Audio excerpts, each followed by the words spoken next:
Ladies and gentlemen, boys and girls, I'm the Gnarly Gnome. This is the Weekly Pint. It's the show where we hang out and have a beer together to start off our week. Every Monday night we get together live. You can also listen to it afterwards or watch it afterwards on Facebook or YouTube. But you can listen to it on your favorite podcast platform. Although I forgot to post last week's show until this morning, so there's that. Sometimes it just doesn't really work out the way it's supposed to. But would you expect any different from something that I do? You shouldn't. But it is a happy hour. It's an excuse to kind of sit down and, yes, talk about the latest kind of craft beer news or local beer news or whatever is happening in our lives. But most importantly, to sit down and have a drink together. So as you jump on the chat, which I will pull up on the screen here in just a second, tell us what you're drinking. The chat is probably the most fun way to interact with the show because everybody can kind of talk together and it appears right on the screen right in front of me and we can use that to talk. However, you can also call into the show. We have the drunk line. That's 567-70-DRINK. 567-703-7465. I guess you could text that too if you don't want your voice on here, but you want to say something but don't want to do it in the chat. I don't know why you would do that, but you could. And I would... if I see it out of the corner of my eye, I could put it on that way. I guess I could put the volume up a little bit so I could hear it when it comes in. I think it makes a noise. I don't know. I don't actually know. But you can just jump on the chat, which is right here for you. And let's see what everybody is drinking. Let's see. Justin wants to know what a star is. I think on Facebook somehow you can send stars, which cost money, and then in theory at some point I gather enough stars that I can take that money and use it towards producing things. Sorry, there's a cord that is millimeters away from just falling right in front of the camera lens. Let's see. Julia is drinking a Braxton Opera Cream Stout. Josh is drinking a Tropical Psychopathy. Marco is drinking a regular Psychopathy. Elijah is having Hammerhorn smoked Doppelbock from Odd Story out of Chattanooga. His buddy brought back a 32-ounce growler of it. And Julia says it's apparently Negroni week, according to Ryan Reynolds. It is, for anybody who is a Negroni fan, which I am. I'm not drinking a Negroni tonight, though. I have something sitting in front of me that is delicious. Justin is back to his old faithful High Life. Let's see. Eric is having a Lagunitas Maximus. Marco wants to know if I'm okay with cough. Yep. Yeah, I cough a lot. Laughs and drafts. Yes. Got the Zane Lamprey shirt. Justin says I don't have any money. That's okay. The show is free. You don't have to send any money. It just works.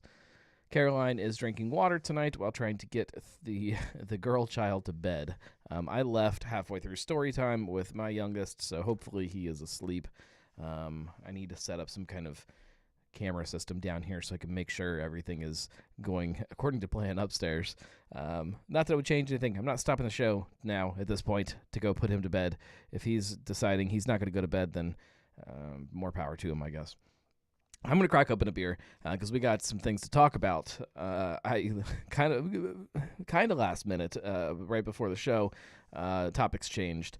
I've been kind of poking around all day trying to confirm the story. We won't get ahead of ourselves yet. I'm going to open a beer, which is also the same beer that one of you guys is drinking. We're going to go Braxton Opera Cream.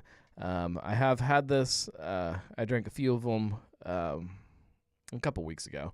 Made a video about it, talking about it. And I'm going to drink it again because it is fantastic. Elijah says, I'll be dropping out to watch Ted Lasso with my wife here in a little bit. That is fine. Let's see. David is having Autumn Zephyr from Branch and Bone. Oh, man, I love Branch and Bone. Justin says that he is curious about the Opera Cream. It is really, really good.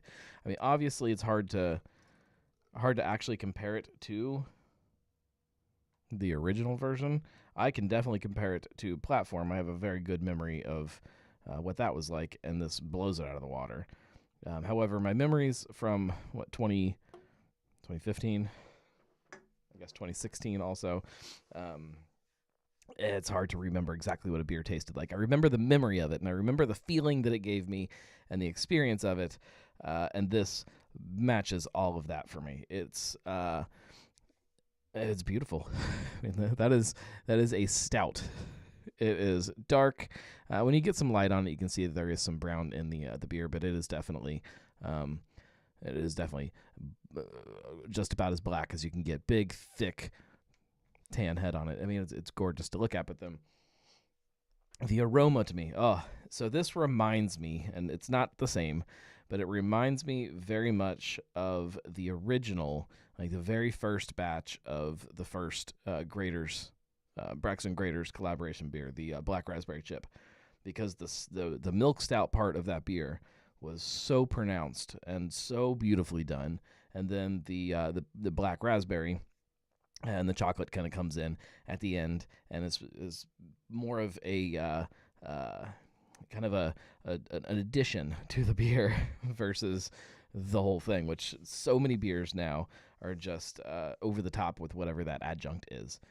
This reminds me of that. There's a lot of balance to it, and there's a lot of beauty to it, which not enough beers have these days. I'm going to dive in here and I'll pick it apart. First off, you definitely get chocolate, and you get some coffee, but I get mostly chocolate when I smell it.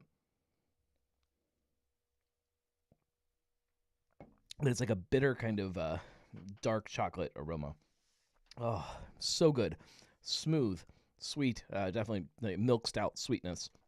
But there's this really great kind of roastiness that comes in the background to kind of hold all that at bay a little bit. And then the coffee is just there, just enough to remind you that it's in there. But chocolate, that almost cakey sweetness, it's not cake. It is just, it's a great beer. Let me get in here again, actually.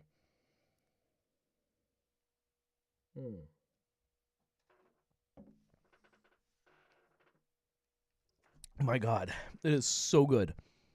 I'll just put that right here in front of me so you can stare at it the whole time. Yeah, if you guys have not gotten out and snagged some of this around town, do it. They're doing a big tapping event in the Braxton Tap Room, I believe this weekend, probably Saturday. Get out there and do that. I'm pretty sure it's on Saturday. Friday, for anybody who doesn't know, you should be coming down to Darkness because we are tapping this year's Big Sis.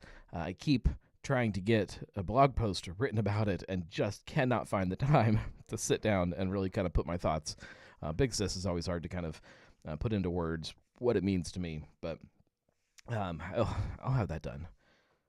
I'm going to try to get it done partially tonight so I can have it up tomorrow. But don't quote me on that. There's a lot to talk about. Here we go. 9:30. What day is that? Is that Saturday? No, it's not this coming weekend, but the following weekend. 9:30, Braxton Covington, Opera-Fest featuring Bon Bonnery Opera Cream Stout variant release. 11 a.m., 3 variants will be available.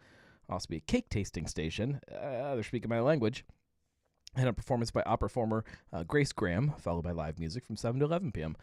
The variants, if I remember right, one of them was some kind of raspberry, which I think is probably going to remind me a lot of that Grader's beer.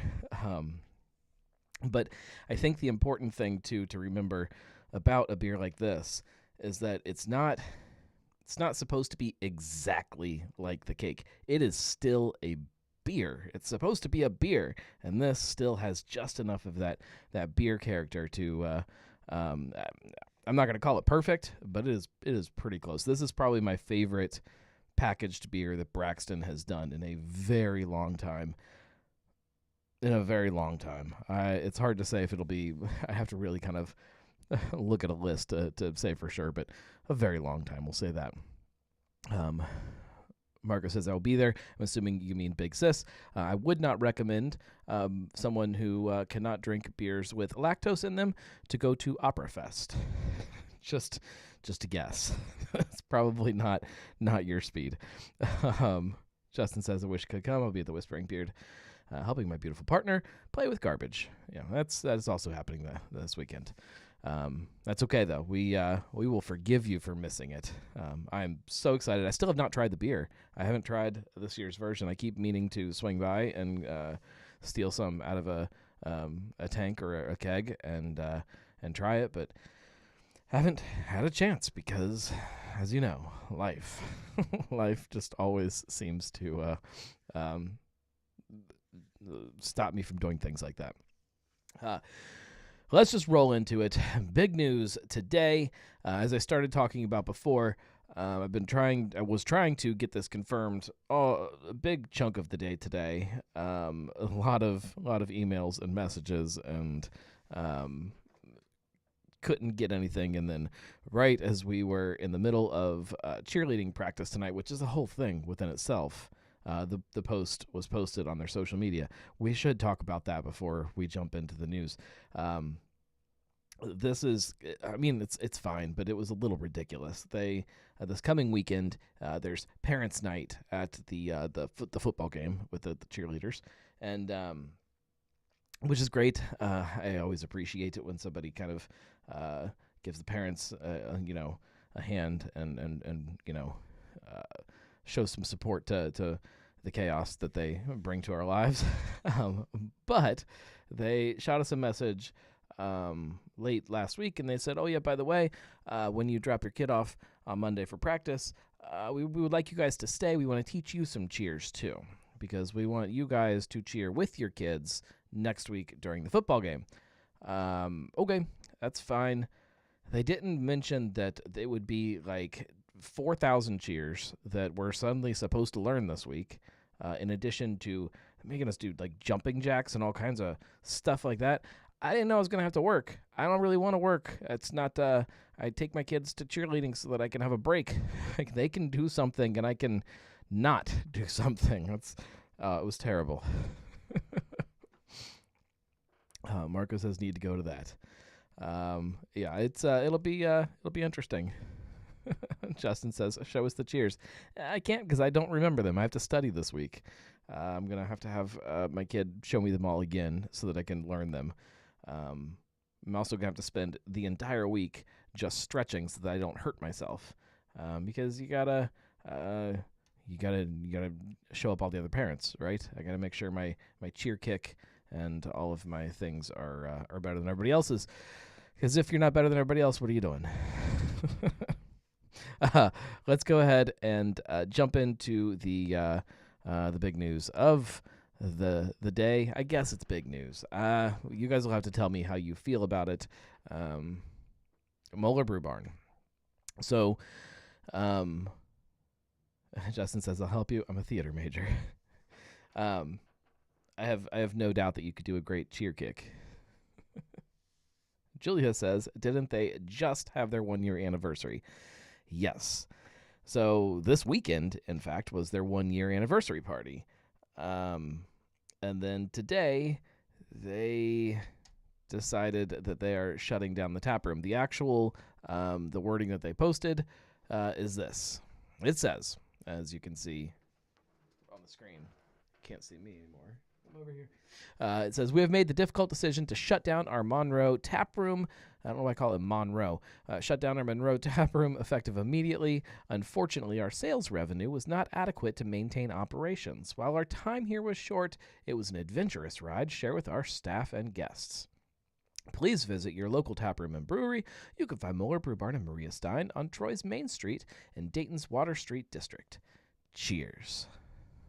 I definitely have a few thoughts about this. Number one, you just had, I get it, that if you tell your staff ahead of your anniversary party that you're going to be closing, there are some people that will either half-ass it or just not show up for work, and that creates a lot of other issues. I get that. It's still kind of a jerk move, though, to tell your staff, which from what I'm understanding, they told everybody very last minute, right after you threw this big anniversary party. It just seems a little off to me. They have, obviously, there's still people out there with gift cards, and I'm sure they'll just send them, elsewhere in Ohio, and that's fine. There are people that have reservations for parties this week. I saw somebody on the post that commented that they have a 50th reunion or something, or anniversary 50th reunion, I believe, scheduled on Friday, and nobody had still called them after they posted this thing. It just doesn't feel good. Eric says we had just gotten there for the first time. Let me say this, okay? So I am always a little bit more critical of the invasive species than I am kind of natural born Cincinnati breweries. That doesn't mean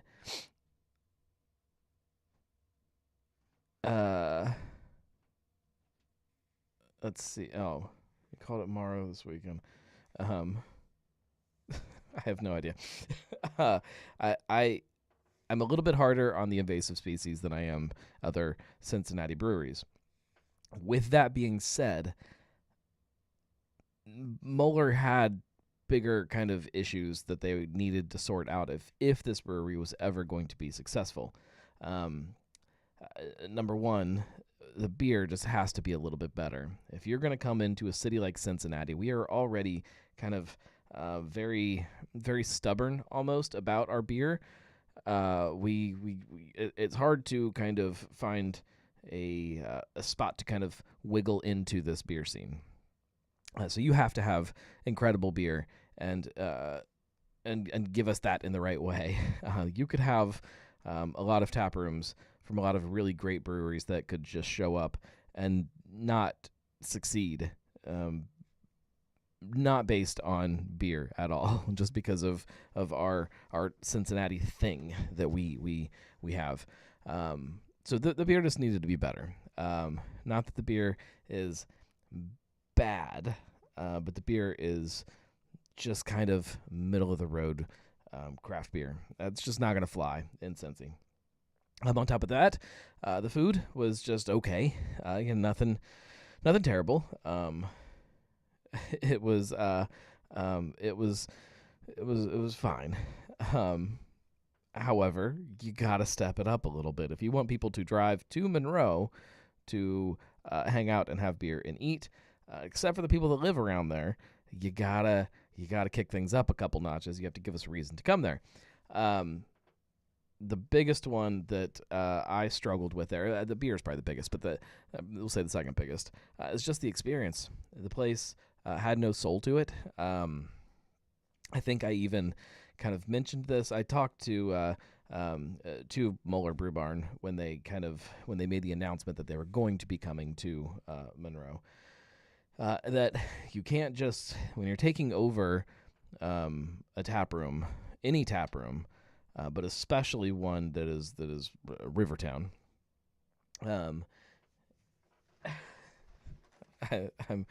Justin says he has a vendetta against Monroe. You have to do something to give a space like that your personality and to give it some kind of distinguishing thing. And they just never did that. They tried a little bit. They added a couple little things. They brought in some stuff from Americana, Swordsville Lake, and that was neat. Some signs and the chairlift and stuff. That was neat. But other than that, it just felt like it was still Rivertown with a little bit of different colored paint and some things around on the walls. It just didn't feel right. It never felt like it had the soul that a tap room needs if you want people to attach themselves to it. So it's not. I can't say that it's a surprise to me that they closed or are closing or whatever is happening. That is a bigger question with me. They in the post that they put out, if you look at how it's worded, it just says we're going to shut down our Monroe tap room effective immediately. It's important to note too that when they were opening the space, a big part of it was the production facility that they were taking over. There is I believe a 60-barrel brew house in there, with some big old tanks and a canning line, and there's a lot of stuff. My assumption is that none of that is anything that they actually need. Justin says 50 barrel. So 50 barrel into 100 barrel tanks, I'm assuming. I'm going to go out on a limb and say that Moeller never upped the need to make that much beer, in addition to the production that's happening still at Maria Stein, and there's a little bit of production, I think, up in Dayton and Troy also. So I just think that they don't need the production facility, which is maybe a bigger misstep than saying that it wasn't hitting the sales numbers that they needed. I think, and maybe the production facility is still going to stay open. Maybe they're going to keep making beer there. That doesn't make a ton of sense, unless just staffing is harder than anything else. I don't know. There's still a couple questions that I guess need to be answered over the next coming weeks. I do have, like I said, emails out to people that have still not been returned, so maybe they'll answer some of my questions at some point. Otherwise, I'll kind of keep poking and digging, and we'll see what I can turn up. But I've gotten a lot of text and a lot of messages and comments. Everybody saying that it's the space is cursed. I do not buy that in any way, shape, or form. I think that there are plenty of breweries that could open up in that facility, in that space, and do just fine, as long as they take those three things that I was talking about into consideration. The beer has to be good, the food has to be good, the experience itself has to have something to it. It has to have some kind of soul, which is difficult to do. It's a big space. It's hard to put that kind of money into that after you are buying already a massive production facility. But there are definitely plenty of players in the game that could do that have the wiggle room maybe to make it happen. I don't think it's anything other than Rivertown Rivertown had its issues well beyond the building that they were in. I think that I think they were spiraling at that point. But and Moeller flew too close to the sun. If you look at everybody's shouting out Fig Leaf in March 1st. I wouldn't think that would make sense for them right there. I can't imagine that they need more space at this point. At this point in time, I could be wrong, but I can't imagine. I mean, there were lots of rumors about other people that were looking at it at one time. I know for a fact that there were other local people that looked at it at one time, but I don't know that those same people are still interested in it. I think that their kind of picture has changed. Their goals have changed. I can't think of any local brewery off the top of my head that I just think, oh, this is exactly what they need, is a big production facility and a kitchen. Caroline says they need 12 locations. How many are they up to these days? 5-ish. It depends on how you count it. Doesn't it always? I think that I don't know. At one point pretty close to before Moeller ended up getting the space, I had heard that there was some other kind of manufacturing facilities that were looking at it and stuff, and just we're gonna liquidate the equipment. Caroline says Brink, but they really enjoy being College Hill centric. I think at one time in their history, Brink probably would have considered something like that. I don't think that's who they are today, and I don't think that they would. They are finally getting some solid construction happening on their expansion in College Hill that adds the canning line and some more cold space and all of the things that a production facility would have given them. No, I don't think Brink at all. I don't think it would be a bad idea, but I can't foresee that happening. But the sky is not falling. The world is not tearing itself apart. I know we talked probably a couple of weeks ago about another local brewery that is for sale, which I did definitely confirm that one over the last week since we talked last. But this is not a bubble. This is not craft beer collapsing upon itself. This is just things adjusting and things settling in, I think, is the better way that I would put it. There is plenty of room for great breweries in the city, but every great brewery that opens up leaves less room for not great breweries. And I think that people have to keep that in mind as they are making that decision to either open a place or move into a city like Cincinnati. A lot of people voting for Fibonacci to take it over. I would definitely support that, but no, that would definitely not be the one. Anonymous text message just came in. Actually, an anonymous Facebook message from somebody wanting to know what the brewery for sale is. Somebody hasn't been listening to the show every week. I mean, I can say it again. I already said it on this show, but I also, when I confirmed it over the last week, the shocked look on the owner's face made me feel kind of bad about it.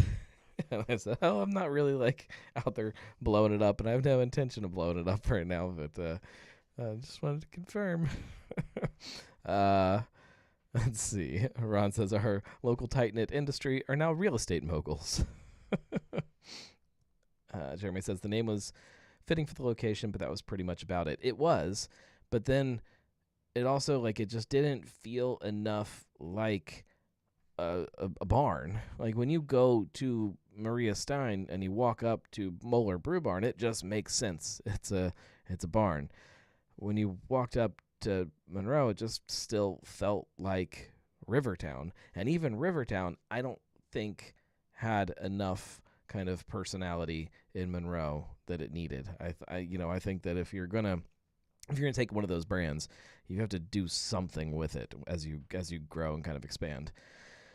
A big box in a field just isn't going to cut it for people. The anonymous texter says that they are trying to watch me and football at the same time. I can't watch this game tonight. I recognize that if I was watching Monday Night Football, the team that I probably should root for to win is also the team that I just can't bring myself to ever root for. So I'm just not going to watch it. I say that now, but as soon as I finish, I'm probably going to flip it on just to see what's happening. But I don't know that I'm going to like it. Nate says, Street Side North. I would say that could be a possibility. Again, kind of in their history at different points in time, I could say maybe they would explore that. But especially after talking to them last week for the Brewcast, I don't think that they're looking for expansion in that way. I don't think many places are. Production facility just isn't the right way to do it right now.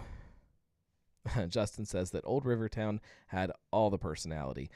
Yes, so and Old Rivertown, so in Lockland, the personality was not was not built in, and I will comment on the last one there that Justin said. It was not built to be kind of a brewery where people came in. Honestly, it was a production facility, and then over time, because the tap room wall changed and people were allowed in there, it developed that personality naturally. That is very different than moving into something that is an expansion or something new. You can't just recreate that same thing.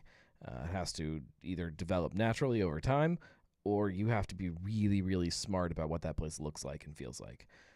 Justin says that I don't think Garrett would do that to himself. I agree. I don't think that he would. He would have all kinds of flashbacks. Oh, here we go. Karen says that they do still have it, just a different location now. I would agree.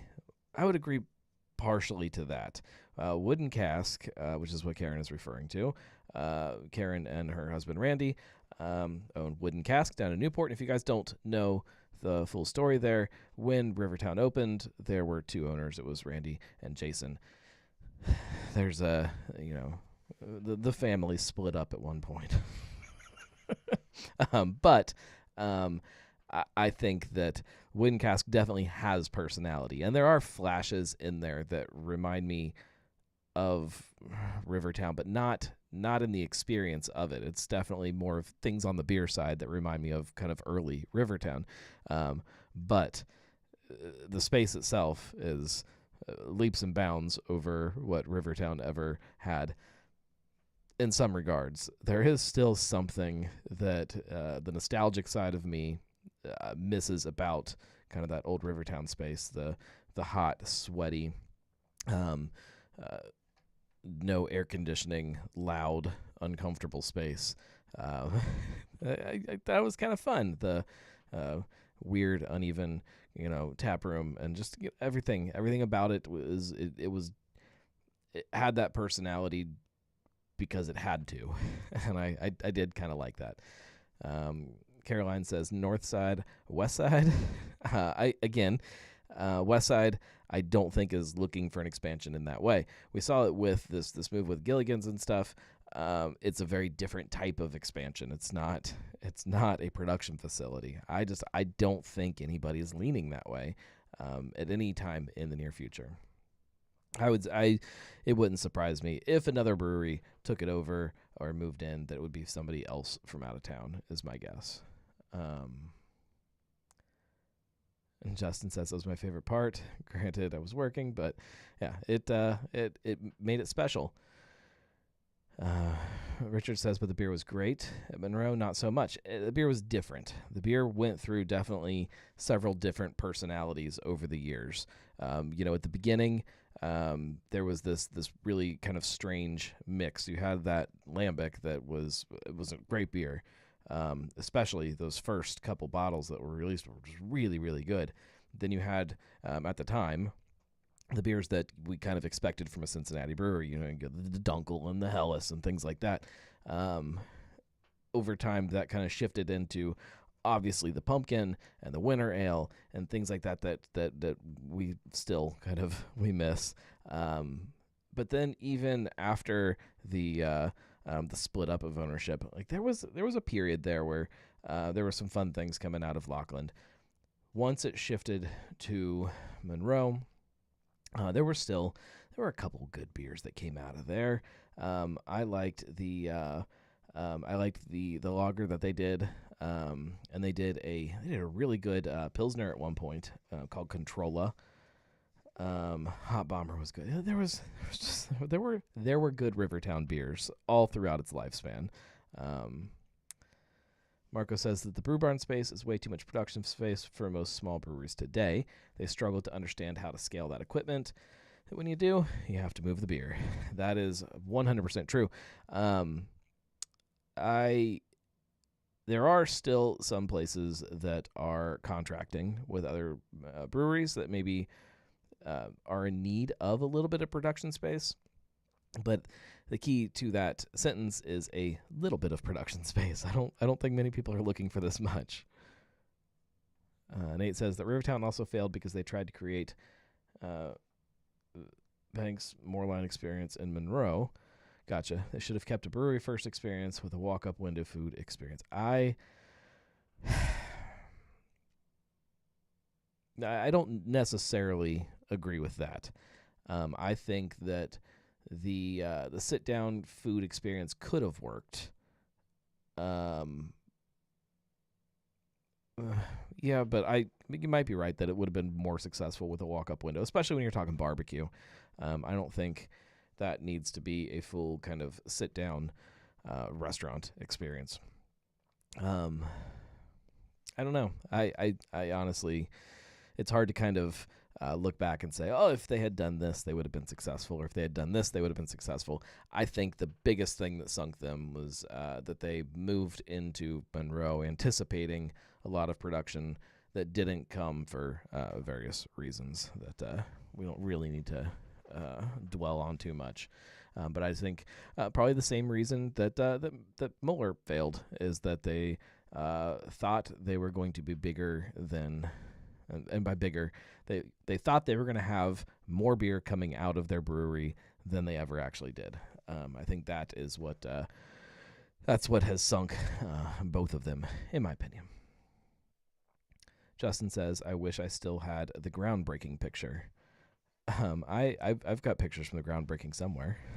I'd have to dig them out. It was a fun day. I don't know. That's pretty much all I have. I mean, I have a couple other stories that I was going to talk about. Oberon going kind of year round, but it doesn't seem like that fits into this episode when we're talking about something like this. And plus, we're already we're at 40 minutes, so that's probably about time to wrap up a show, right? We got to try to keep it lean and mean, right? But we'll be back next week, and there is a new brewcast this week. If you haven't listened to it, go and listen to it, because it was with Streetside, who we mentioned a couple times in this episode. And I will have more video content from the brewcast coming kind of throughout the week, as soon as I get time to sit down and edit.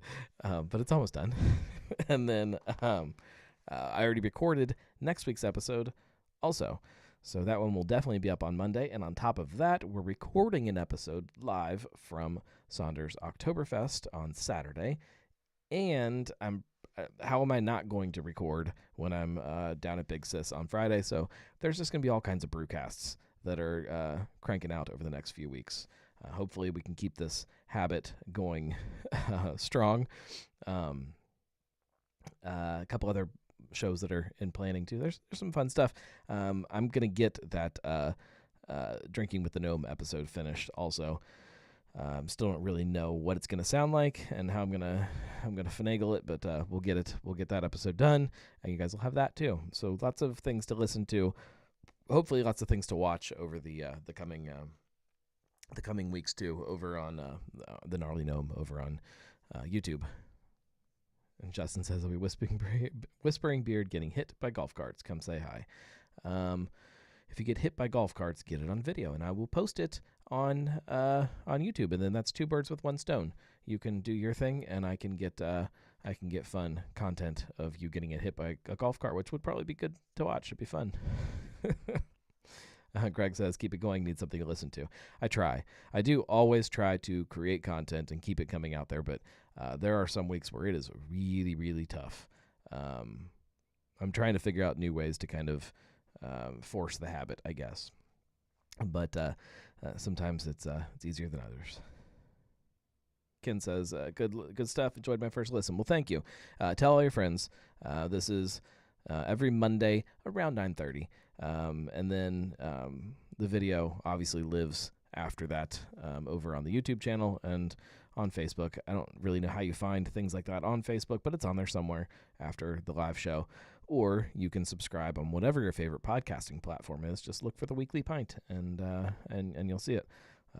Or there's probably links to that on the website too. There's links to everything on the website. That's the whole point of the website. It's the home of everything. It's the hub, the hub of everything gnome.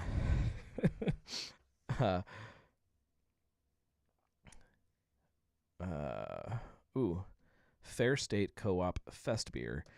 I have not tried that one yet, I don't think. I could be wrong. Maybe I did try that somewhere. I've had a lot of Oktoberfest. I finally got my hands on, not to spoil next week's episode, but I drank Lebanon Brewing Company's Oktoberfest finally, because last year, by the time I got out there to grab it, which was not that far after they tapped it, they had already gone through it all. Everybody drank it all. So they put it on tap today, and I was there today, so I drank it today. And it was good. We'll be back next week. I appreciate you guys. I appreciate you guys all hanging out and having a beer with me and listening. If you like this show, if you like any of my shows or my things, you can always support by going to thegnarlygnome.com/support. But I recognize not everybody has money to throw around. The biggest thing that you can do that is free to support this show and any of the shows is just share them. Like just a quick little share on Facebook, or I guess Instagram. Can you share things on Instagram like that? I don't know. Or X, the old Twitter machine. Share it. Just tell somebody that you think would like the show, and that does help. That helps immensely. So it's free, and I appreciate it. We will see you guys next week. Until then, cheers everybody, and enjoy drinking your Oktoberfest beers. We're getting close to the end of round one, and then it's going to go real fast, and we'll have a fun event. So stay tuned. Stay tuned for lots of more details. We'll see you guys. Cheers, everybody.